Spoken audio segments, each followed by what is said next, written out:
This video takes a look at our new Toolbox V10. We'll be showing you how to use a torque multiplier on the Ford EcoBoost engine.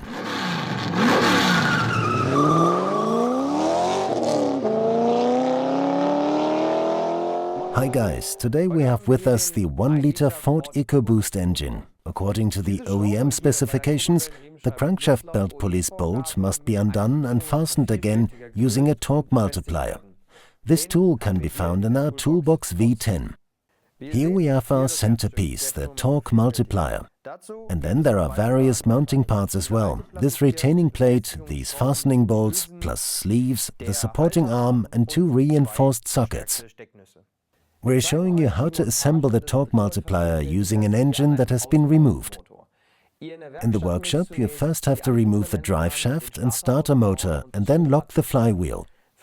A special tool is needed to lock the flywheel. This tool can be found in our Toolbox V09, which you can find out all about in another of our videos.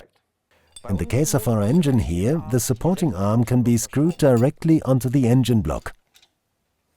In some cases, though, you'll need our spacer plate, which is also included in the case. We attach our torque multiplier with the corresponding socket.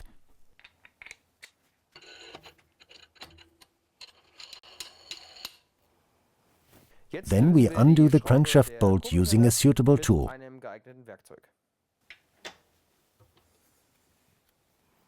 Before we can fit our new pulley, though, there are a few things to watch out for. First, we have to use a new bolt. And you must also remember to first place this friction washer on the crankshaft whenever the pulley is attached during a vehicle service. This is done to prevent the pulley from twisting while applying torque or tighten the bolt. It only needs to be done during a service. So, we fitted the pulley with the new bolt. The bolt is now tightened in 8 stages. First 25 Newton meters, then 17 Newton meters.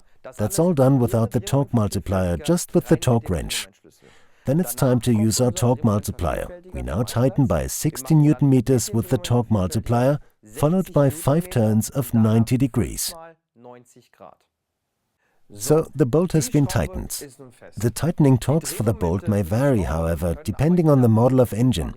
Always pay attention to the manufacturer's specifications and the fitting instructions. Okay? See you next time in the workshop.